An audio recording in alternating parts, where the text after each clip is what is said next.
Welcome to the Talent Optimization Podcast, the go-to podcast for CEOs and HR professionals wanting to bridge the gap between the strategy and tactical implementation of talent optimization within their organizations. Through interviews, predictive index, and personal experience, your host, Tracy Shirk, helps you discover the facets of talent optimization from both a CEO and HR perspective to truly create the dream team for your organization. Are you ready? Let's get started. Welcome to Talent Optimization. Today, we are having a very strategic conversation about how we look at our organization and those issues that could potentially pop up. So when we look at how do we diagnose potential issues into the future and what they are now, essentially, we want to ensure that we are playing really great offense and we're not waiting for our lawyers to play defense for us. So with that today, I have with us Farrah Rifelj, and Farrah is a partner and member of the management committee and co-chair of the Diversity, Equity, and Inclusion Committee at Michael Best Friedrich. Farrah, welcome to the show. Thanks much for having me, Tracy. I should add that I've been practicing this in the area of labor and employment law for over 18 years. So I have a little bit of insight into what it's like advising and litigating for employers in these areas. Awesome. And Farrah, I handpicked you to be on our show and have a conversation because of the fact that we had worked together in the past. And what I so appreciated about our work together, and specifically working with you, is the way that you would look into and ask questions about how do these decisions impact and how do we ensure that we truly are setting up a great offense to best serve our organization, but also best serve the people inside of our organization.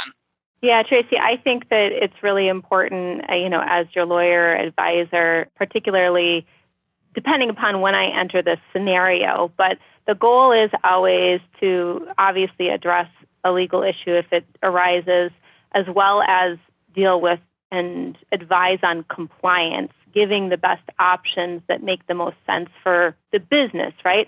And a lot of times there's multiple considerations.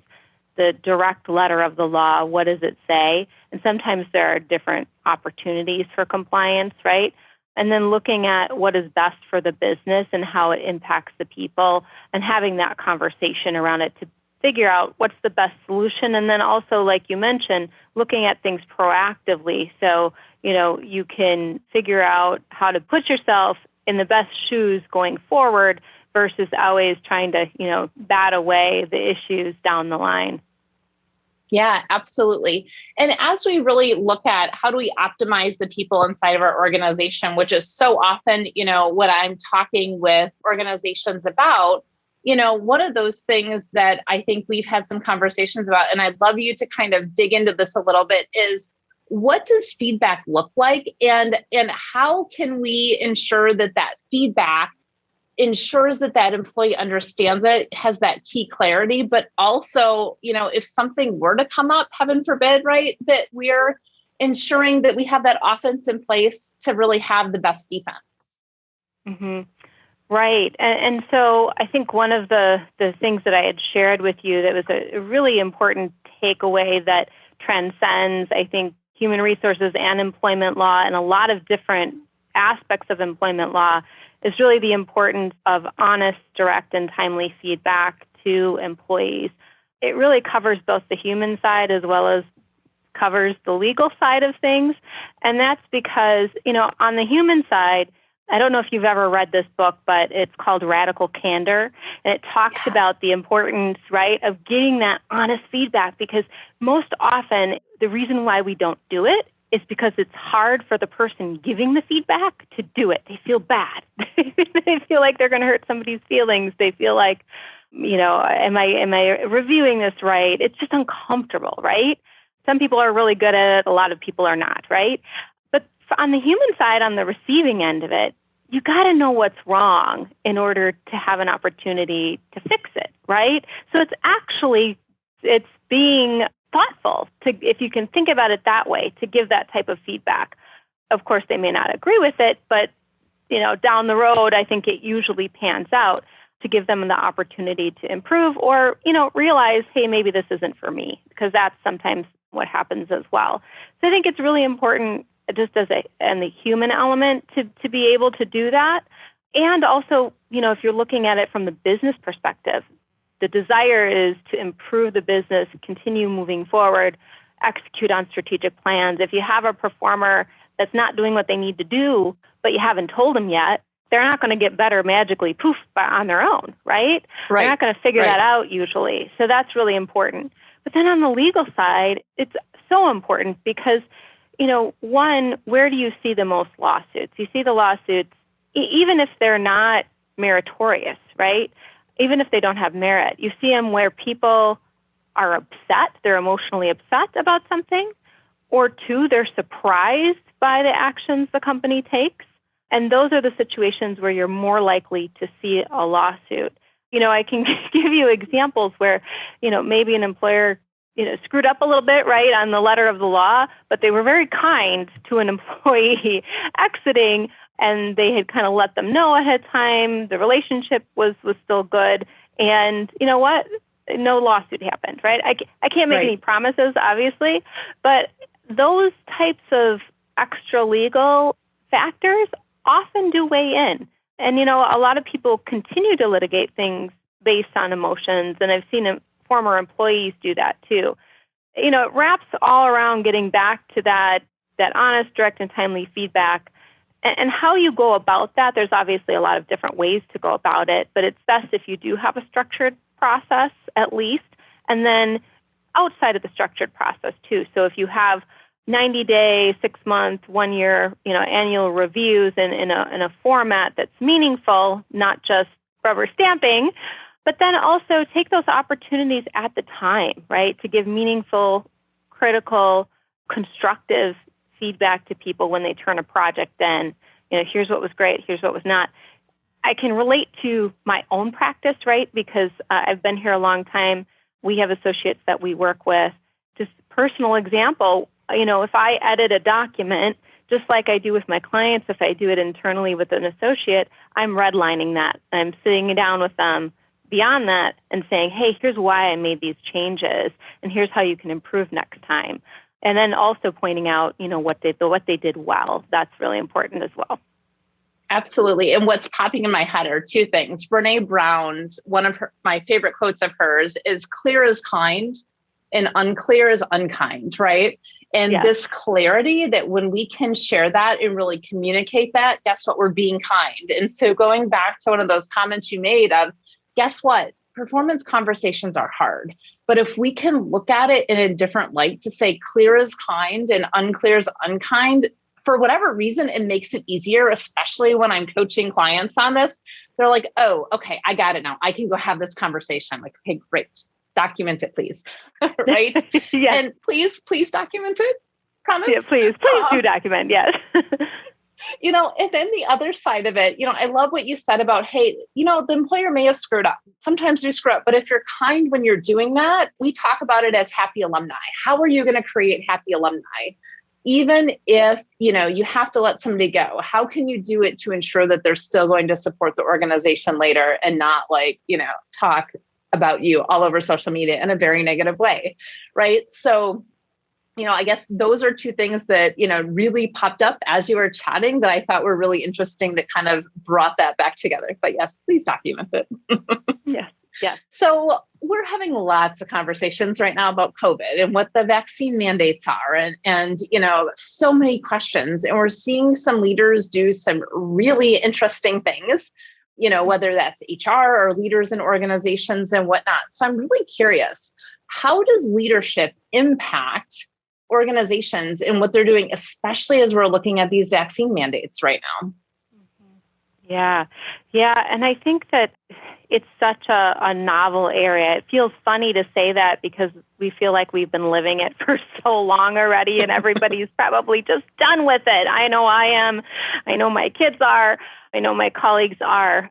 But at the same time, we do need to remember, it is a novel area. We are learning, things are evolving. There's a patchwork of different opinions and laws and requirements, and from states to jurisdiction or to local jurisdictions to federal law. And it's a little bit of a moving target, it feels like. And we just have to be nimble. But you asked specifically about the role that leadership can play in this. And I think that really it's twofold. One, when there's a storm brewing, right, and you're one of the people on the ship, right, you're going to look to the captain and say, how are we getting out of this, right? So it's the same type of thing. If there's calm, rational thinking, there's a desire to get input from your team, right, in whatever fashion that is. I know a lot of employers have done, surveys on comfort levels for those employers who were remote at some period, surveys on whether employees had obligations outside of work. For example, when school shut down, they had to kind of gauge, okay, what are our employees' responsibilities that are a little bit different in COVID? Are we able to manage those? For employers who had employees who mostly had to be on site, that was maybe a little bit of a different inquiry. But being able to engage with them and understand at least what your employee population is dealing with at that time is really important. And for a leader to actually say, and I use leader broadly, of course, I'm not expecting the CEO of all companies to engage one-on-one with every single employee, although a lot of them have done, town hall type inquiries, but you can do that through your HR department, through a mass type communication to the employees or whatever other standard communication tools you have. So really saying, I care about you through those types of communications as a leader. But then the other one is when the company sets, policies and procedures and requirements that are applicable to everybody, right? Make sure as a leader you're following them, right? Because, at a minimum, you're following them when you're visible to everybody else, right? Because if the leadership doesn't believe in the policies that are broadly applicable to everybody, and they're not, they're talking the talk, but they're not walking the walk, that's a huge problem for employee morale, and it's a huge problem for compliance. Employees are going to say, well, so-and-so doesn't have to follow the policy. It must just be there because we have to have it for, in case public health starts knocking on the door so we can show it to them. So it does really make an impact. And I think I mentioned too, it does impact employee morale too, because if they think, well, there are exceptions to the rules they say that are applicable to everybody, well, clearly some people are more important than others. And in a pandemic, when people are struggling with a lot of things they didn't have to deal with before, and when there's, quite frankly, a worker shortage, that's a hard message to get as an employee. Yeah, absolutely. And I think that there's also ways to really do this with compassion, right? Like we talked about, as we're, really looking at who our staff are, we're in this worker shortage. If we don't treat our staff with compassion, guess what? It's really easy for them to pick up and leave and go somewhere else. And, there's rules that, guess what, organizations may not necessarily agree with, but yet need to follow. And when we look at some of the lawsuits that I see coming out and some of the blogs that I'm reading, I'm like, where is this stuff coming from? Right. Mm-hmm. And so much of it, when I read between the lines, has to do with management and leadership is not being compassionate and truly listening into what are the needs of those employees. So I'm really curious, how do you be compassionate yet firm with rules and with the feedback that you're receiving to do something about it that really helps to create that organization, not only that has that legal compliance, but also really cares about the staff inside of their organization? Yeah. I think the first one is listen, even though you don't agree, right? There's a lot of different opinions out there, but there's also, the requirements and the guidance from the federal, state, and local governments, right? And so there's CDC guidance telling you, what the CDC recommends. There's OSHA, right, telling you, particularly for some organizations, and there's going to be for employers of 100 and plus, a vaccination mandate or testing option that's going to be coming out any day now, right, for federal And contractors. it's like we just keep looking at those, right? It's like, how often can we look at CDC and OSHA websites just waiting for the next thing to pop up? Yeah. Well, I did that this week for those of us who are in Dane County and Madison, right? I think it was yesterday, the day before, the days run together, we had the updated mask mandate. So I think that, listening to people, and I get it too, sometimes you get so sick of somebody when they're saying the same thing over and over and they're complaining, right? So it does have an endpoint, right? But, listening to the concerns of people in a reasonable fashion, allowing them reasonable opportunity, right, to state concerns, questions, et cetera. And for you to be able to, instead of just saying, here's the rule, providing some reasoning behind it, right? So they have a chance to understand where the company is coming from. And usually, if it's a mandate, that's pretty easy to say, look, our hands are tied. This is what we are required to do by the government. We understand that some people may, disagree with it, but, we don't have a lot of choice in the matter, right? And, if to the extent the business has decided this is really important too, you can add that in, right? But explaining the reasonings, but, listening to concerns or questions about it as well. Again, giving a reasonable opportunity because, the person that walks in every day, 50 days in a row with the same complaint that you've told them, no, we have to follow the law. I'm not talking about those people. I'm talking about, the ones who have an honest question or concern about a new consideration or proposed policy or something that's, kind of you've highlighted, hey, this is coming down the pipe, right? But other than that, just providing the explanation to the extent you can as to why you're making the decisions you're making, and then keeping in mind, too, the communication about, look, we are thinking about our employees. We're thinking of your safety, and we've evaluated what the rules, regulations, recommendations are, and here's what we think is best for our business. Awesome. Thank you so much for that. And yeah, it's like we have the individuals that are in our office every day that become our development opportunities. And then we have the ones that come up with those really hard things where it's like, oh man, we don't want to make this decision, but we know we need to. And those are almost harder at times, right? So, as we kind of start to close out our conversation today, and Farrah, thank you so much for having the conversation. And, as our listeners are listening in and going, where is the legal compliance part of this? What are those things that I have to do? I'm just grateful that you made the time for us here today. So what is one, takeaway for our CEOs and our executives listening in? I think that I mentioned before, this is a time of a lot of movement of employees, right? Key on the mind is retention, right, of employees and thinking about those things. But also, we should look at it as a good opportunity to bring in new talent, right? Where we can, and how you can attract new talent and those options. And for some of the employers out there, that may mean looking beyond their normal geography, right?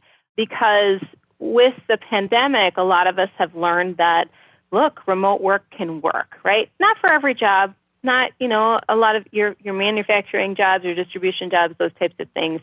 But there are a lot of jobs that can be done remotely. And so that opens up an opportunity for our executive teams to say, maybe we can look beyond, our current geographies, or maybe you can use it as a retention tool, right, for somebody who's looking to move. That said, where the legal compliance piece comes in here as a word of caution is that if we are going into different states, right, you may all of a sudden have a whole new picture of legal obligations and requirements that you need to deal with. You may need to register to do business in another state. You have to look at the tax implications. And you also may be inviting or having to deal with a whole new web of employment laws that you don't have to in Wisconsin. So I would say look at those opportunities if you're in, that boat, but then also really consider, the pluses and minuses to those situations. It's a whole new world of opportunity, but I would go in eyes wide open. Yeah, absolutely. And it's funny because we just had a conversation with an employer saying, hey, do you realize now you have to do E-Verify? They're like, E-what? Because of the state they're going in and what that looks like. Or what local labor market do we pay off of now? Because they live where cost of living is really low, but yet we're where it's higher. How do we do that? And all those processes and policies now become really important. So it's definitely a huge opportunity that comes with it. Some key things to really think through. Right. Yeah. And I think, pay equity is one of those things that a lot of states are taking very, very seriously right now, too. So the compensation question gets to be even more elaborate than, at first blush. Yeah, absolutely. So what's one, takeaway for our human resource practitioners that are listening in today? When I think about your human resources practitioners, I think of how your job must have morphed and exploded since COVID started. So what I would say is be honest about how your job has changed, right? What you're able to handle, what you haven't been able to handle, right? We all have our priority list that on those great days or those great years when everything's going well that you're able to check off. And I think during COVID, companies had to shift, change priorities, things that were in the strategic plan maybe, or the list to get done, had to shift to a later date. And I don't think that's any different within HR, but a lot of the new requirements and responsibilities and to keep updated fell on their shoulders, right? Mm-hmm. So I think that it's important to do a reset when you can and say, what have I added to my plate? What have I not done? And have a real conversation about that to see, going forward, what's that going to look like? And you may not always get it, but asking for help is usually not a bad thing. No, not at all. Not at all. And, you kind of tee this up perfectly, Farrah. Thank you so much for that. And that is, if you are one of those HR practitioners that is at that point where you're going, I know that there's a whole HR program that I really need to outlay inside of my organization. And it starts with, do I have the right foundation from my org chart to exempt versus non-exempt employees to the job descriptions in place that actually protect our organization and are super clear about what jobs and essential duties these employees are doing, to how do we onboard staff? How do we orientate them in a way that they're actually woven into the tapestry of the organization? Into how do we bring our team and our managers into that? We have a 6-month program that takes you through every single step of that, along with the templates and the tools and the implementation plan to do that. And we'll have that program linked in our show notes. So with that, Farrah, thank you so much for joining us today and giving us your expertise and your time. And we will also have linked in the show notes where to find you. And I have to say that I have always enjoyed working with you, as funny as that sounds, because I learned so much from how you were able to give me feedback on what I was doing well and what could be improved upon. And I really appreciate that. So thank you so much for joining us. And we hope that you have a great rest of your day. Thanks so much, Tracy. Thank you for joining us on this episode of the Talent Optimization Podcast. You'll find more tools and resources for CEOs and HR professionals looking to bridge the strategies versus implementation gap of talent optimization at elevatedtalentconsulting.com. We've also created a free, valuable resource for you to begin bridging the gap called the Talent Optimization Foundation Membership Program. You can access it for free at elevatedtalentconsulting.com/foundation. Be sure to tune in next week for another episode to learn more about talent optimization and creating a dream team for your organization.